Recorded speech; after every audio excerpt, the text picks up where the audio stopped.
오테라 오늘의 테슬라 오늘도 5시에 어김없이 시작을 합니다. 5시에는 뭔가가 올라올 겁니다. 네. 그래서 오테라인가? 네. 오후 5시에 라이브를 하든 영상이 올라오든 녹화물이 올라오든 저희는 테슬라와 관련된 이야기를 매일매일 올려드릴 겁니다. 자, 오늘은 일단은 테슬라 지난주에 어제였죠. 어제 저 예고를 해주신 대로 챗 GPT에 관련된 이야기를 할 건데 그걸 하기 전에 간단하게 그래도 저희가 오테라니까 테슬라 이야기를 간단하게 몇 가지 이슈가 있어서 좀 체크를 해보고 가도록 할게요. 자, 일단은 최근에 테슬라의 주가가 인베스터 데이 이후에 약간의 반등이 좀 나오고 있는 상황인데 최근에 중국 쪽에서 테슬라 판매가 좀 급증했다라는 소식이 좀 있었어요. 네. 중국 자동차 공업협회에 따르면은 테슬라가 지난 2월에 전년 동기 대비해서 31% 넘게 증가하면서 74,402대를 중국에서 팔았다. 가격 때문이죠. 가격 인하를 중국에서도 단행을 했었죠. 그래서 이 중국에서 이 매출 관련해서는 중국 판매의 그러니까 테슬라의 중국 사장, 이름은 제가 못 외우지만 네. 대단히 탁월한 능력을 갖고 있어서 이번에 그래요? 저기 미국 사장으로도 다시 영입이 됐죠. 오. 그래가지고 테슬라 중국 사장에서 그분이 미국 USA 사장으로 영입이 됐어요. 그건 뭐냐면 중국에서 했던 그런 프라이스 게릴라 작전 제가 한번 설명을 드렸었는데요. 게릴라 전략 그거를 미국에서도 하겠다. 왜 미국에서는 IRA 법안이 통과가 됐기 때문에 보조금 정책과 관련돼서 적정한 수준에 내렸다가 또 올렸다가 또 내렸다가 이러한 것들을 반복을 하면서 수요와 공급에 맞게끔 일종의 다이나믹 프라이싱처럼 최적의 어떠한 매출 구조를 만들어내겠다라는 뜻이라고 볼 수 있습니다. 근데 중국에 올랐던 것은 이 프라이스 가격을 내렸던 효과죠. 열도 받아가지고 막 와가지고 항의도 했죠. 나보다 왜 이렇게 싸게 파냐. 그러니까 네. 시간이 지나니까 싸졌어. 그렇지만 어쨌든 회사 테슬라 입장으로 봤을 때는 중국에서의 판매가 늘었습니다. 가격을 다운시켰더니 요 전략을 잘 쓴 이 사장이 중국 사장이 미국 사장으로 미국 사장으로 가서 미국에서 또 이제 이런 전략으로 차를 네. 막 그거는 할 수 있었던 건 저희가 지난 시간에 얘기했던 것처럼 대당 판매당 거의 7,000달러에 가까운 이윤이 남기 때문에 그쵸. 가격의 운신의 폭이 크다라는 거죠. 다운시켜도 손해가 아니라 이익이라는 거죠. 돈을 버니까 네. 버는 양이 줄어들 뿐이지 네. 어쨌든 그러면서 더 많이 팔면 훨씬 더 좋은 거니까 네네네네. 그런 전략을 썼다. 오, 그렇군요. 자, 이러다 보니까 주가의 반응이 약간 있었고, 자, 이런 상황에서 또 주가 이야기를 또 안 할 수가 없는데, 자, 이런 상황에서 최근에 개인 투자자들이 전 세계 개인 투자자들입니다. 반다 리서치라는 금융 조사 업체가 있는데 여기에서 올해 들어서 개인 투자자들이 136억 달러어치의 테슬라의 주식을 샀답니다. 올해 1월, 2월에만 해도 거의 굉장히 많은 규모로 매수를 했고 특히 지난 3월 3일에 인베스터 데이를 앞두고 개인 투자자들이 하루에만 5억 달러 이상 테슬라 주식을 순매수했다라는 소식이 전해졌습니다. 네. 너무나 안타까운 건 저희 오테라를 들었으면 인베스터 데이가 끝나고 샀었을 텐데 그쵸? 근데 그거는 항상 그런 현상이 있어요. 그러니까 왜냐하면 팬덤이 있는 주식이기 때문에 항상 이런 이벤트 이전에는 올랐다가 근데 이벤트 이전에 그 주가를 부양하는 사람이 뭐냐면 프라이빗 투자자들이라든지 팬들이거든요. 기관 투자자들은 안 들어옵니다. 그쵸. 그러고 나서 어머 이거 발표할 줄 알았더니 발표가 안 됐어.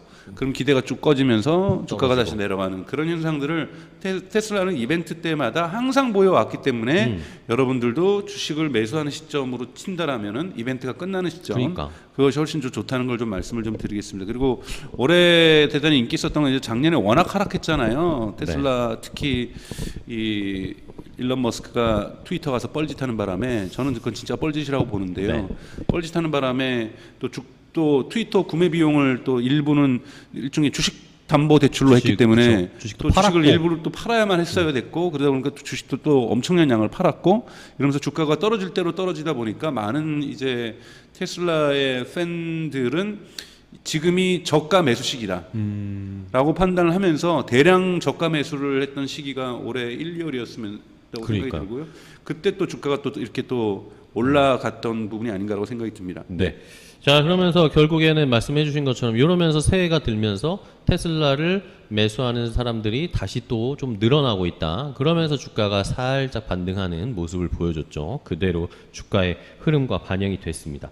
자, 또 이슈가 하나 있는데 역시 이 인베스터데이에서 이야기가 나왔던 거, 기가팩토리를 멕시코의 몬테레이에 기가팩토리를 지을 것이다라는 걸 인베스터데이에서 얘기를 해줬는데, 저희가 첫 시간에도 이야기를 했지만 우리나라에서도 사실 기가팩토리를 유치하고자 한다, 뭐 정부에서도 그 테슬라 측과 뭐 이야기를 한다, 이런 이야기들이 있어서 일부의 분들은 기대를 하시는 분들도 좀 계시는 것 같습니다.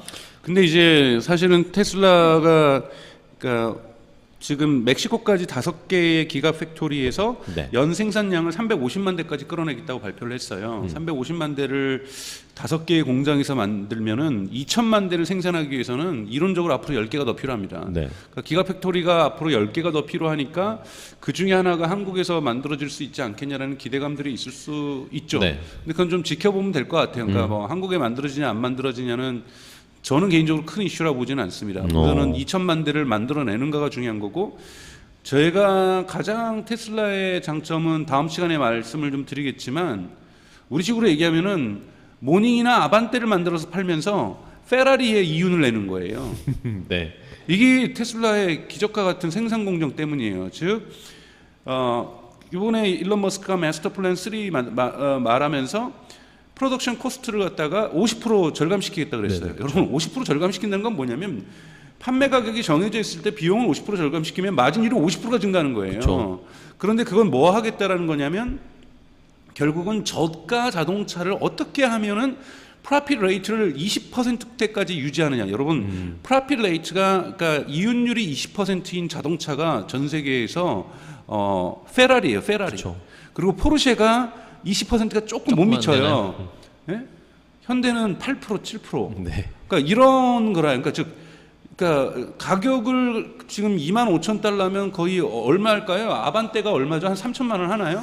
3천만 안 하죠. 3천만 원 안 하지만 그때죠. 고 3천 위아래로 왔다 갔다 하겠죠. 보세요. 만약에 지금 모델 3, 모델 2가 나온다면 저가 모델은 한 25,000달러에서 26,000달러가 할 거예요. 거기에 보조금이 만약에 있다고 하면 2만 달러일 거 아니에요. 그렇죠. 그럼 2만 달러면 한국 돈으로 해서 한 2,400만 원, 2,500만 원 되는 거잖아요. 그렇죠. 그러면 사죠. 아반떼죠. 근데 아반떼를 만드는데 수익률은 저기 페라리랑 같은 20%대다. 언빌리버블한 거예요. 사실은 이 부분에 대해서 제가 다음 시간에 말씀을 드리겠습니다. 좋습니다. 어쨌든 그러면서 국내에서는, 우리나라에서는 이제 멕시코에 기가팩토리 생기니까 우리나라 물 건너간 거 아니냐, 뭐 이런 의견들도 있고, 한편으로는 그래도 여전히 유치를 포기하지 않고 생산 능력 늘리고 한다는 테슬라의 이런 이야기들 때문에 뭐 꼭 5번째가 아니라도 6번째, 7번째 그 뒤로 가서도 유치할 수 있지 않을까라는 기대감을 갖고 있다라는 이야기들이 최근에 좀 나오고 있는 저는 상황입니다. 그 다음은 인도네시아나 인도가 되지 않을까 싶어요. 예견을 해주셨나요? 네. 한번 확인해 보겠습니다. 인도네시아나 인도가 될 가능성이 더 높다. 우리나라는, 강정수 박사님은 지난번에도 얘기하셨지만 우리나라는 힘들 거다라고 이야기를 해주셨어요. 자, 그리고 뭐 간단하게 하나 또 체크해 보면 리콜 이야기가 좀 나왔네요. 테슬라가 3월 4일에 모델 Y 차량 일부를 볼트 조임 문제로 리콜한다라는 이야기가 나왔답니다. 볼트 조임인데 이게 자동차 2열의 의자 등받이 프레임을 고정하는 볼트가 꽉 조여지지가 않았다는 이유로 리콜이 됐답니다. 모델 Y가 한 3,400여 대 정도 2022년, 2023년 모델 요게 좀 나왔다는데, 등받이 프레임을 고정하는 볼트가 느슨해지면 안전벨트 성능이 저하되면서 충돌 시 부상 위험이 증가할 가능성이 있다. 그런 리콜들은 뭐 비일비재하게 많이 있죠. 사실 뭐 근데 이제 이런 리콜은 이제 오버 더 탑으로 해결할 수 있는 문제가 아니니까, 즉 소프트웨어 업데이트를 해결할 수 없는 거니까 직접적인 물리적인 리콜을 할 것 같고요. 또 재밌는 소식이 또 있어요. 사실은 모델 Y와 관련해서는 뭐죠? 토요타가 이제 전기차에 본격적으로 뛰어들면서 이 모델 Y를 거기 토요타 엔지니어들이 티어다운, 그러니까 즉 다 해체를 해본 거예요. 또 토요타의 해체를 해보면서 결과가 뭐였냐면 워크 오브 아트다. 아트다. 이건 예술이다. 예술 작품이다. 완전히 독일어는 마이스터베역이다. 그래서 이건 정말 대가의 작품이다라고 얘기할 정도로 이 정도 가격에 만들어냈다라는 것에 박수를 보냈다고 얘기를 합니다. 이거는 보도가 됐습니다. 여러분 찾아보시면 될 것 같고요. 그렇다면 도요타가 따라올 수 있을까 이번에? 아니 뭐 도요타도 그러니까 토요타 이건 그것도 다음 시간에 얘기할게요. 토요타는 사실은 생산 공정에 있어서 그러니까 전 세계적으로 3번 그러니까 생산 공정 혁신이 네. 자동차에서는 3번 있어요. 하나가 모델 T고 그다음에 토요타고 그다음이 어쩐지 이번에 그렇게 말씀하실 것 같았대요. 그것이 이번이 테슬라예요. 그래서 이 프로덕션 프로세스의 혁신이 얼마나 중요한지는 다음 시간에 제가 자세하게 좀 말씀을 좀 드리겠습니다. 좋습니다. 자, 이렇게 요 정도로 이 테슬라 관련된 이슈들, 최근에 이슈가 됐던 것들, 역시 뭐 인베스터 데이에서 이야기가 가장 중요했으니까 이런 이야기들 저희가 올렸던 다른 영상들에 다 녹아져 들어가 있습니다. 그 링크도 확인하셔가지고 다른 영상도 한번 저희가 먼저 올렸던 것들 한번 보시면 되겠고요. 여러분들 오테라 저희 함께하고 계신데 뭐 하셔야 되죠? 좋아요, 댓글, 알림 설정 해주시고 질문이나 궁금한 점은 댓글로 달아주시면 저희가 체크하고 여러분들의 내용을 충분히 반영하면서 만들도록 하겠습니다. 계속 말씀드리지만 저희만 주구장창 떠드는 방송이 아니라 여러분들이 궁금하신 점 아니면 여러분들이 팩트 체크해보니까 이게 아닙니다 라고 올려주셔도 저희가 그런 것들을 반영해서 또 한 단계 업그레이드 돼서 저희가 또 자료를 찾아서 여러분들께 소개해드리는 방송을 추구하고 있으니까 많이 참여해 주시면 감사하겠습니다. 오테라입니다. 자, 그렇다면 이제 본격적으로 오늘은 사실 챗 GPT에 관련된 이야기를 해보려고 합니다. 요즘 뭐 워낙 핫하고 워낙 화제가 많이 되고 이렇기 때문에 이거를 안 다루고 갈 수가 없겠다는 생각이 들었어요. 그래서 챗 GPT 또 책도 쓰셔가지고 이제 곧 출간을 앞두고 계시기 때문에 도대체 챗 GPT가 촉발한 생성 AI 혁명 책 제목입니다. 예, 좋습니다. 깨알 홍보 이런 거죠. 자, 뭐라고요? 챗 GPT가 촉발한 생성 AI 혁명. 생성 AI 혁명. 그러니까 큰 글씨로는 생성 AI 혁명 이렇게 생성 AI 혁명. 챗 GPT가 촉발한 생성 AI 혁명이라는 책을 쓰시고 곧 출간을 앞둔 강정수 박사님. 3월 27일 날 나옵니다. 3월 27일에 곧 출시됩니다. 예약하세요, 여러분들. 교보문고나 이런 데서. 자, 그렇다면은 이야기를 해봅시다. 챗 GPT 뭐 말은 너무나 많이 나오는데 이게 도대체 챗 GPT라는 게 뭡니까? GPT 그러니까 대단히 이제 공대스러운 이름이에요. 그러니까요. 뭐 토니, 알메이다 뭐 이런 식으로 감이 잘 안 와요. 그러니까 사람 이름을 보통 챗봇 같은 경우에는 사람 이름을 붙여서 좀 친숙하게 하려고 하는 것도 있는데 그러니까. 일부러 좀 그런 의인화를 피하려고 했다라는 것도 있고요. 저는 개인적으로 샘 엘트맨 지금 챗 GPT를 만든 오픈 AI의 대표는 일론 머스크 다음에 또는 일론 머스크를 능가하는 훌륭한 경영자라고도 생각을 하는데요. 이건 좀 다음 기회에 좀 말씀을 드리고요. 챗 GPT는 이제 GPT가 뭔 뜻이냐? 네. GPT의 G자가 이제 제너러티브. 그러니까 즉 텍스트를 입력하면 텍스트가 생성되는 것, 그것도 제너러티브한 거고, 텍스트를 입력하면 그림이 나오는 것, 텍스트를 입력하면 영상이 나오는 것, 텍스트를 입력하면 음악이 나오는 것, 텍스트를 입력하면 코드가 나오는 것, 이런 것들을 다 제너러티브 G라고 얘기를 해요. 그러니까 생성된다. 그리고 이제 P는 좀 뛰어넘고 좀 이따 말씀드리고 T가 중요해요. 이 T는 정말로 이건 구글이 만든 거거든요. 2017년이에요. 2017년 구글이 트랜스포머라고 하는 새로운 언어 모델을 만듭니다. 트랜스포머. 이것이 진짜 브렉스루예요. 그러니까 브렉스루인데 정말 이것이 대변화의 시작점이었죠. 물론 그거를 연구 개발했던 7명인가 8명의 엔지니어들이 있었는데 그중에 한 명만 구글에 남고 나머지는 다 나가서 창업을 하고 오픈 AI도 들어와 있고 구글이 그만큼 조금 느슨한 조직이라는 것을 상징적으로 보여주지만 그 전까지의 언어 모델은 센턴스 중심이었어요. 그렇죠. 그러니까 문장을 입력하면 문장을 내뱉는 뭐 이런 식의 어떤 문장 단위 학습을 했던 거거든요. 그러다 보니까 실이라든지 이러한 빅스비 이런 애들이 말이 짧아요. 그렇죠. 예. 그래서 한 문장밖에 얘기를 못 해요. 이렇게 또 뭐 기껏해야 2문장 정도 그쵸. 얘기하거나 그런 이유들이 이제 그 전까지 언어 모델의 한계였고 학습을 할 때도 마찬가지예요. 근데 트랜스포머는 패러그래프 문단 단위로 학습을 할 수가 있습니다. 우리가 책이나 이런 거 할 때 문단이 짧은 것도 있지만 되게 큰 것도 있고 이 문단은 언제 끝나나 싶어가지고 막 10장을 넘겨도 한 한 문단이 있을 네. 수도 있잖아요. 그럼 그것도 다 학습을 하는 거예요. 그러다 보니까 언어의 상호관계를, 그러니까 빈도수들을 상호관계를 잘 많이 만들어내요. 그러니까 결국은 그거예요. 그러니까 비행기라는 단어가 한 패러그래프에 6번 나왔는데 그 문맥이 다 다르단 말이에요. 그렇죠. 그러면 얘가 그걸 다 공부하고 학습을 하는 거예요. 그러니까 사실은 언어 모델이라는 건 뭐냐면 우리가 영어로 ability 하면은 능력이라는 뜻이니까 ability of 하면은 그 뒤에 understanding이 나올, 그러니까 이해하는 능력 17%, ability of creating 뭐 창작할 수 있는 능력은 뭐 빈도수는 뭐 16%, 뭐 ability of 뭐 이러한 단어들의 빈도수들을 보면서 이거를 조합을 해서 결과를 내보내 주는 것이 사실은 언어 모델이거든요. 네네. 근데 이런 것들이 ability 앞에 에어플레인이 있었다, 비행기가 있었다. 아, 그러면 다른 빈도수하고 연관을 시켜줄 수가 있어요. 그러니까 문맥이 적용이 되는 거예요. 이것이 바로 트랜스포머다. 트랜스포머의 핵심은, 그러니까 여러분 외워두시면 좋습니다. 그 전까지는 센턴스 중심, 문장 중심이었다면 이제는 문단, 패러그래프 중심으로 갔고, 문단이 있다 보니까 문맥을 훨씬 더 단어들의 문맥의 연관성들을 보게 될 수 있다. 이런 부분인 거고요. 그렇기 때문에 번역도 훨씬 더 매끄럽게 되고 깔끔하게 되고 센턴스 중심의 번역보다 패러그래프 중심의 번역, 그러니까 학습한 것이 훨씬 더 좋거든요. 그래서 이 트랜스포머가 브렉스루였고 구글이 또 고맙게도 이것을 오픈 소스로 내놨어요. 네네. 그러니까 2017년 이후에 정말 every month, 매달 퍼포먼스가 더블링, 2배로 증가하기 시작합니다. 그러면서 인간의 스피치 능력, 인간의 텍스트 능력, 인간의 그림 그리기 능력에 2020년, 2021년에 유사해지기 시작한 거예요. 네. 그러니까 사실은 작년부터 제너러티브 AI, 생성 AI, 특히 미디저니가 작년에 나왔고 스테이블 디퓨전이 작년에 오픈 소스로 풀렸고 다리2, 다 이거 그림 그리는 겁니다. 이런 것들이 작년에 나오면서 이미 사실은 미국이나 유럽권에서는 2022년은 생성 AI로 뜨거웠던 거예요. 그래서 뭐 이 정도로 끝나면서 이 뜨거운 열기가 2023년에 이어지겠구나. 그때 예고됐던 게 GPT-4였거든요.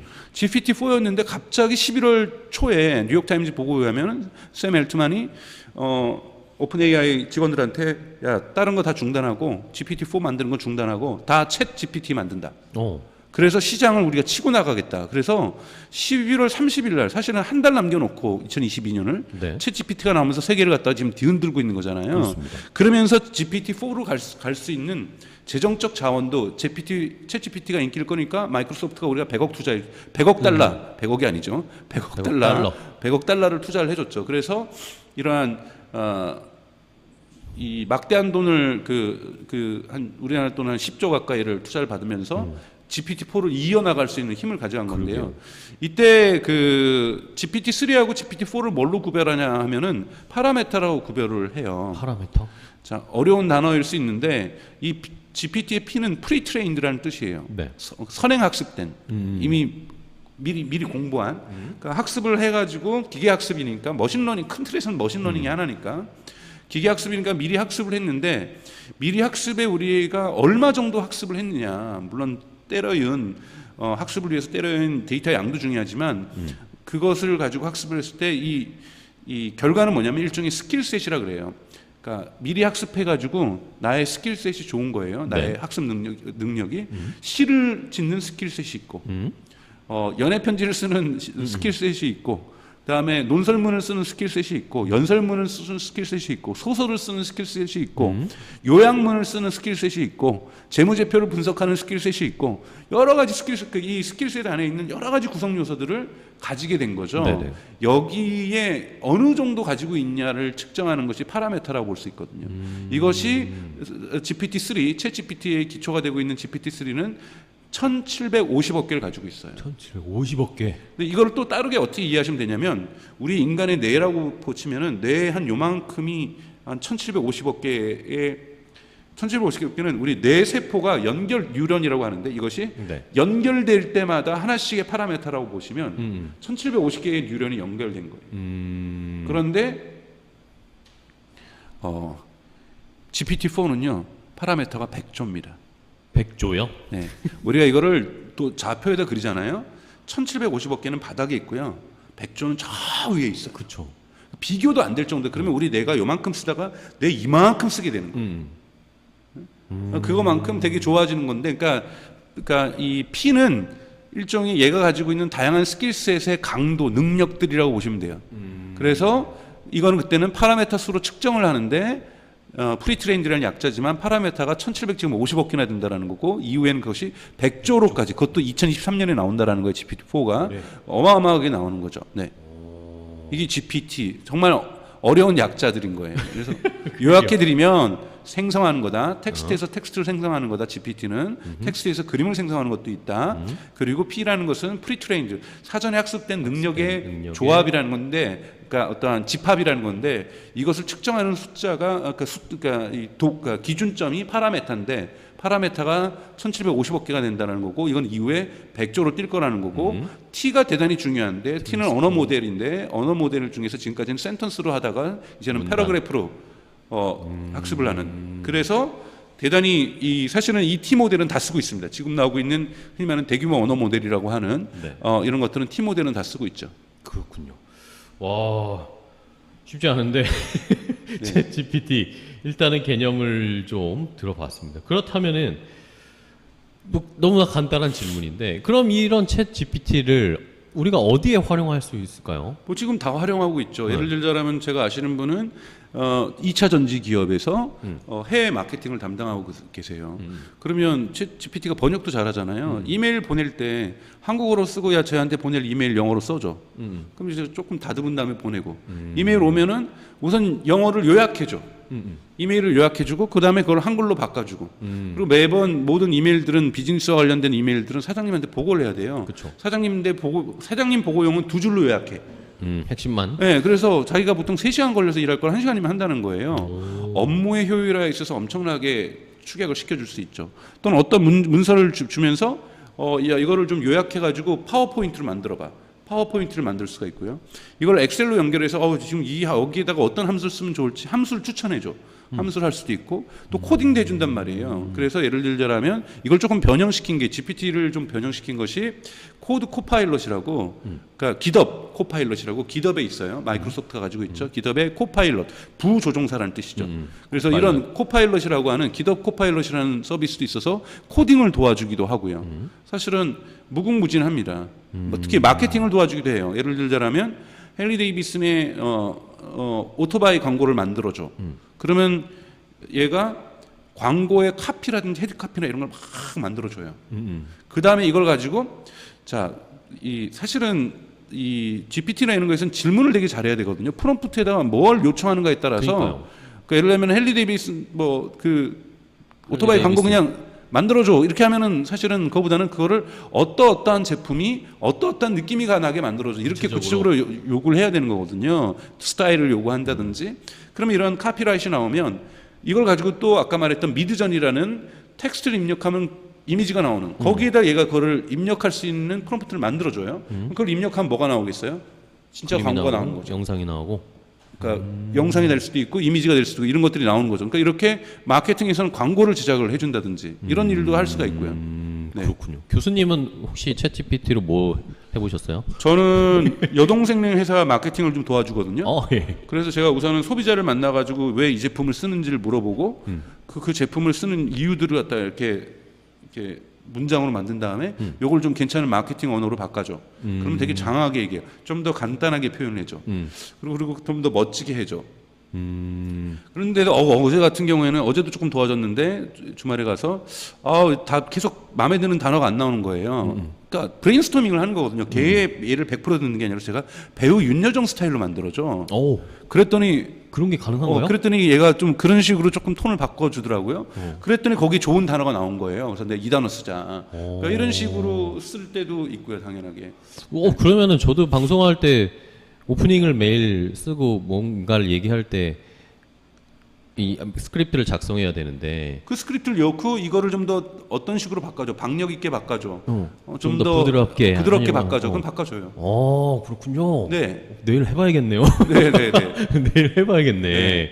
그러면 이 챗 GPT라는 게 계속 저희가 이렇게 질문을 넣고 요구하는 것들을 넣고 챗 GPT가 그걸 또 아웃풋을 내놓고 하면서 그게 점점점 뭐라고 해야 될까요? 점점 더 고도화되는 건가요? 성장하는 건가요? 네, 고도화되죠. 점점 학습하는 양도 많아지고 또 과거에 그러니까 저는 항상 빅데이터보다 더 중요하다라는 것은 굿데이터가 중요하다고 얘기를 해요. 그러니까 입력을 할 때부터 처음부터 예를 들자면 요즘 딥L이라고 여러분들 아시는지 모르겠어요. 딥L이라고 해서 딥L? 예, 딥L 랭귀지 할 때 L 그러니까 딥L을 쓰셔서 딥L. 구글 익스텐션 찾으셔가지고 크롬 익스텐션 찾으셔가지고 설치해 보시면 언어 장벽이 어떻게 붕괴되는지를 알 수 있을 정도로 정말 번역에서는 짱입니다. 팝하고나 구글 번역은 지금까지는 어색했어요. 좀. 세 발의 피라고 볼 수 있을 정도로 이거 그러니까 딥L에 비하면 그러니까 대단한. 근데 이거 같은 경우에도 처음부터 그러니까 독일 회사에서 만든 건데 처음부터 독일어하고 프랑스 언어 번역한 사람 중에서 최고로 번역 잘하는 사람들이 책들만을 먼저 학습을 시킨다든지 독일하고 영어 번역을 최고로 잘하는 사람들이 책을 먼저 학습을 시킨다든지 이렇게 좋은 컨텐츠들을 먼저 학습을 시키는 거죠. 그러니까 GPT 같은 경우에도 사실은 그런 부분이 많았어요. 위키페디아라든지 또는 저널리즘의 양질의 저널리즘, 월스트리트 저널이라든지 뉴욕타임즈라든지 뉴요커라든지 뭐 이러한 양질의 저널리즘을 먼저 가서 학습을 시키고 그다음에 이제 구글 북스가 또 도움이 많이 됐죠. 구글 북스는 여러분 구글이 전 세계에 있는 도서관들을 스캔한 거예요.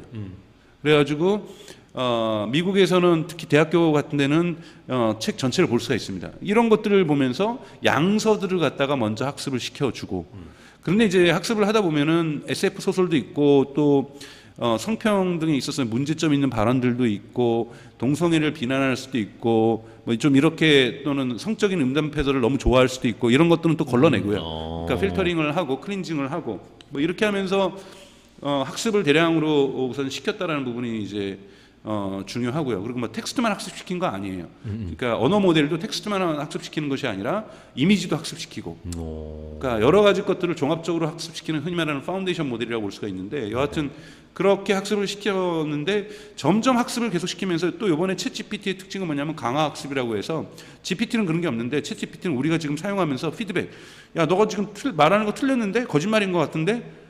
그렇게 얘기하는 사람이 다수예요. 그럼 얘가 팩트 확인한 다음에 내가 말하는 게 틀렸구나 수정을 한다든지 이런 식으로 자기 강화 학습도 하고 있습니다. 자기 검열을 하는 거네요. 네. 자기 개선을 하는 거죠. 오류를 수정하면서. 네. 오, 야, 신기하다. 그러면은 또 저는 궁금한 게 이게 어쨌든 우리가 간단하게 할 수 있는 일들이나 빠르게 뭔가 간단하게 이 챗 GPT가 그런 일을 처리해주면 어쨌든 사람들이 할 수 있는 일이 줄어든다거나 뭔가 위협을 받는다고 그렇게 생각하는 위협을 느끼는 분들도 계신 것 같아요. 네.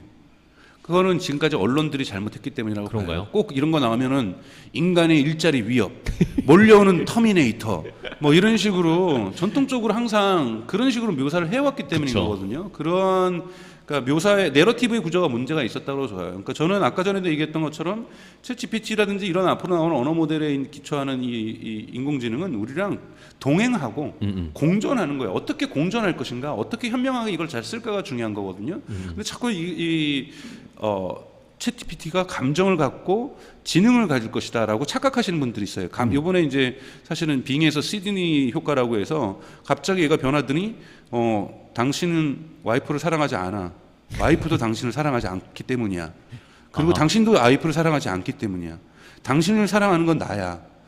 챗이 보시 얘기한 거야. 네. 내가 당신을 사랑하기 때문에 당신도 나를 사랑해. 그러니까 나는 당신이 나를 더욱 사랑해 줄 거라 이런 식으로 막 나왔어요. 네네. 사람들이 얘 감정 있는 거 아니야? 말도 안 되는 지금 행동을 하고 있네. 오류긴 오류예요. 오류긴 오류인데 얘가 감정을 하는 게 아니라 얘가 배운 학습에는 그런 내용도 있는 거예요. 헌드레드 소설의 분류는 있잖아요. 그러니까 그걸 왜 학습을 안 했겠어요. 그러니까 그런 걸 학습을 하다 보니 그리고 또 얘가 보면은 막 너를 죽이고 싶어, 너가 미워. 나는 너가 없었으면 좋겠어. 막 그래요. 그런 소설책 헌드레드예요. 그리고 SF 소설도 많잖아요. 어떻게 하면 기계가 인간을 막 말살시키는가. 그때는 얘기가 어떻게 해가지고 우리는 인간을 다 말살시켜 버릴 거 이런 얘기를 해요. 근데 그것이 감정이 있어서 그런 것이 아니라 인간이 만들어 놓은 텍스트 자체가 그렇기 때문에 그걸 학습했기 때문에 그런 말을 하는 거고 그래서 마치 감정이 있는 것처럼 들릴 뿐이지 절대 저는 이러한 언어 모델이 감정을 가질 수는 없다고 저는 개인적으로 생각을 하고요. 감정적인 말은 해요. 감정적인 말은 하지만 감정을 갖고 있는 건 아니다. 우리가 인간의 지식이라고 하는 것은 텍스트로만 얻을 수 있는 건 아니잖아요. 둘이 관계를 하다가 인간의 가장 큰 특징이 뭐냐면 저는 불예측성이라고 생각해요. 네네. 그러니까 예측 불가능성. 그렇잖아요. 남자 연하가 연애하더라도 분명히 이거 하면 좋아했었는데 갑자기 싫어하고 화내잖아요. 싫어해. 또 싫어하잖아요. 그래서 이거 싫어할 거라서 안 해줬더니 그거 안 해줬다고 또 삐져. 그러니까 이런 것이 이게 뭐냐면 예측 불가능성이 근데 인간의 특징이고, 근데 그것이 뭐냐면 결국은 서로를 이해하게 만들거든요. 그런 게 있어야지 서로를 이해하게 만들고 예측하게 그러니까 또 다른 예측을 하게 만들어 주는 거거든요. 근데 그런 것이 알미고 지식이거든요. 그것이 인간이 가질 수 있는 지능이에요. 지혜죠. 그렇기 때문에 저는 그런 거는 기계가 할 수 있는 것은 아니다. 그래서 텍스트 기반한 지식의 부분이 모든 걸 100%를 차지하지는 않기 때문에 인간을 막 지배하지는 않을 거다. 그리고 또 하나 이제 봐야 될 것은 인간의 잡을 위협하는 게 아니라 인간의 태스크를 가져가는 거예요. 우리는 잡은 수많은 태스크의 집합체예요. 그러니까 과제, 그쵸. 작업이죠. 내가 그러니까 업무죠. 한국말로 표현. 업무가 얼마나 많아요. 업무가 얼마나 많은데 그 업무 중에서 일부의 효율성을 높여주고 일부는 지가 하고.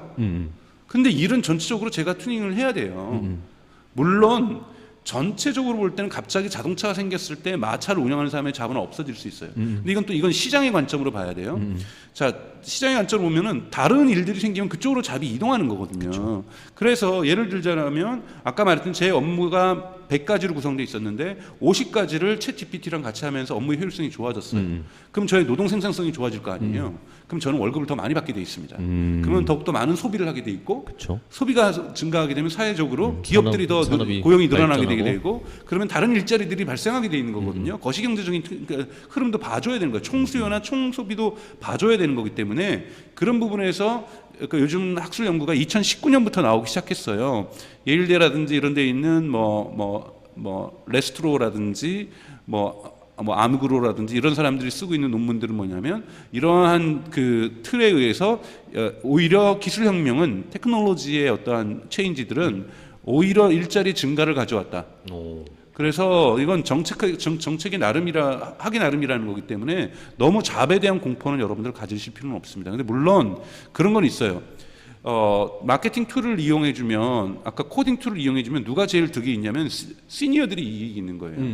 왜? 시니어들이 이거 주니어들이랑 같이 할 일인데 주니어들 몫을 얘네가 해주는 거거든요. 그래서 사실은 주니어들 같은 경우에는 조금 더 위협받는 건, 그러니까 강도에 있어서는 위협을 받는 건 맞아요.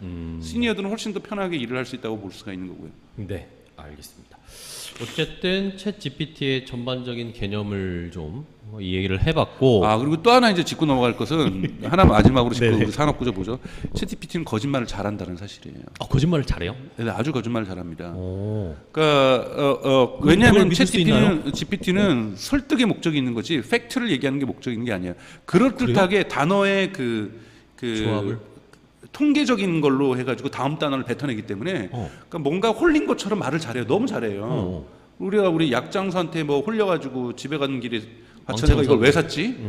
내가 이거 왜 바로 후회하잖아요. 돌아서면 후회하지잖아요. 그거. 그렇죠. 근데 그 정도로 이렇게 홀리는 것처럼 설득을 잘해요. 왜냐하면은 단어의 빈도수로 확률적 게임으로 이 사람이 좋아할 수 있고 여기 상황에 맞는 말을 하거든요. 제가 이제 물어봤었어요. 한국은행은 최저임금에 대해서 어떤 생각을 하겠냐? 그랬더니 한국은행은 매달 경제 전망 보고서를 낸다. 그래서 2021년 11월에 나온 2022년 경제 전망 보고서에 따르면 거기에 최저임금에 대해서 한국은행의 입장이 이렇게 실려 있다. 이걸로 볼 때 한국은행은 최저임금에 대해서 찬성도 아니고 반대도 아닌 중립의 입장에서 나오는 거예요. 그러니까 그럴듯하잖아요. 그래서 제가 실제로 한국은행 웹사이트에 들어가서 경제 보고서를 찾아봤어요. 그게 없나요? 있어요. 있어요?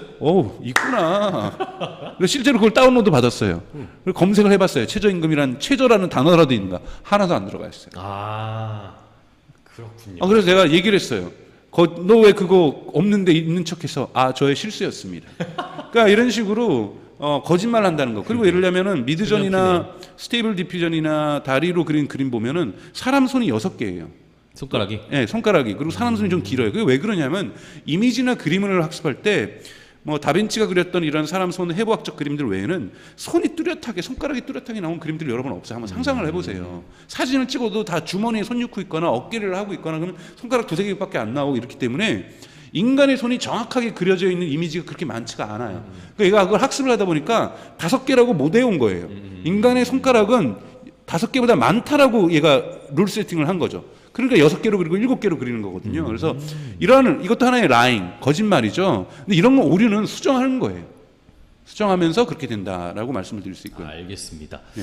아유, 챗GPT 진짜 할 얘기가 너무 많네요. 지금도 너무 궁금한 게 많은데 일단은 오늘은 시간 관계상 여기까지 하고 챗GPT 2부를 또 한번 준비를 해봐야 그럴까요? 되겠습니다. 챗GPT의 산업 구조라든지 산업 이게 구조 어떻게 앞으로 발전 가능성 네. 어떻게 또 우리가 활용할 수 있는지 이런 네. 것들을 조금 더 네, 네. 2부에서 잘 한번 이야기해 보도록 하겠습니다. 오늘 또 강정수 박사님 챗GPT의 전문가로서 자세하게 설명해 주셔서 감사하고 다음 2부 시간에 더 재밌는 얘기 부탁드리겠습니다. 네, 네. 자, 그리고 오테라 구독자 여러분들은 뭐 하셔야 되겠죠? 구독, 좋아요, 알림 설정, 조태구알 해주시고요. 궁금한 점은 챗GPT와 관련된 질문 지금 바로 댓글로 올려주시면 저희가 다 알려드리도록 하겠습니다.